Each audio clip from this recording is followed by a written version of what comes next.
কি কম আৰু মইতো এইখন স্কুলতে কাম কৰোঁ, মিস্ত্ৰী হওঁ। মই শনিবাৰে আহিছিলোঁ, দেওবাৰ আৰু সোমবাৰে অহা নাই, মোৰ ঘৰৰ কামৰ কাৰণে অহা নাই।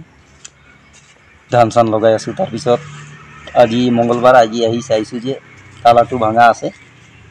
তালাটো ভাঙা দেখি মই অলপ সোমালোঁ ভিতৰত। সোমাই চাই দেখিলোঁ যে চিমিট এক বস্তা নাই, 8 বস্তা আছিল। 8 বস্তাৰ ভিতৰত 1 বস্তা নাই। আকৌ অলপ ঘূৰি চালোঁ, ফেনটোও নাই। পিছত এইকেইটা বস্তু নোপোৱাত মই হেড ছাৰক ফোন কৰিলোঁ, জনাই দিলোঁ যে ছাৰ এনেকুৱা তেনেকুৱা স্কুলত ফেন আৰু 1 বস্তা চিমিট চুৰি হৈছে বুলি ছাৰক জনাই দিলোঁ। পিছত ছাৰে আমাৰ খবৰ পাতি জনালে আৰু আমাৰ ছাৰবিলাকো জনাইছে। সিহঁতে আহিছিল। ইয়াৰ আগতেও দুৰ্বৃত্তই বিদ্যালয় গৃহ বনাই মানে আছিলে এনেকুৱা বুলি গম পাইছোঁ। আগতো ইয়াত মানে বোলে তালা ভাঙি মটৰ চুৰ কৰিছিল, এইটোও গম পাইছোঁ।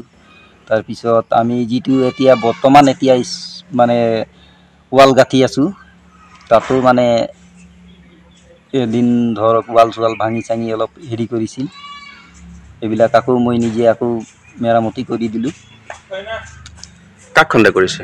এতিয়া কাক সন্দেহ কৰিম আৰু, দেখিলেহে চোৰ বুলি এতিয়া ধৰিব পাৰিলোঁ হয়। এতিয়া নেদেখাকৈ কেনেকুৱা ক'ম যে এইটো। নমস্কাৰ। যোৱা ৰাতি ঢেকেজুলি শিক্ষাখণ্ড অন্তৰ্গত আমাৰ জোৰাদিয়া মজলীয়া বিদ্যালয়ত এটি চুৰিকাণ্ড সংঘটিত হৈ যায়।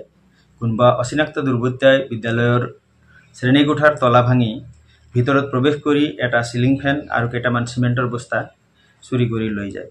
আমাৰ জোৰাদিয়া প্ৰাথমিক বিদ্যালয়ত এনেধৰণৰ চুৰিকাণ্ড আগতেও সংঘটিত হৈছিলে।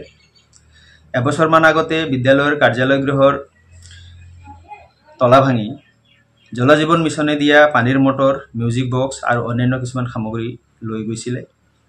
বিদ্যালয় বন্ধ থকাৰ সময়ত, বিশেষকৈ সন্ধিয়াৰ ভাগত বিদ্যালয়ৰ চৌহদত বেৰ নথকাৰ সুযোগ লৈ কিছুমান অসামাজিক তত্ত্বই মদ ভাং আদিৰ আড্ডা বহাৰ কথা সময়ে সময়ে ৰাইজক মিটিঙৰ জৰিয়তে বিদ্যালয়ত আমি অৱগত কৰি আহিছোঁ। আমাৰ আৰক্ষী প্ৰশাসনৰ ওচৰত এটাই অনুৰোধ, যাতে প্ৰশাসনে মাজে মাজে পেট্ৰলিঙৰ ব্যৱস্থা কৰিলে হয়তো এনেধৰণৰ চুৰিকাণ্ড আৰু অসামাজিক কাৰ্য যিবিলাক বিদ্যালয়সমূহত সংঘটিত হৈ থাকে, সেইবিলাক হোৱাৰ পৰা অলপ বাচিব পৰা যায় বুলি মোৰ ধাৰণা। এইখিনিয়ে মোৰ ক'ব লগা।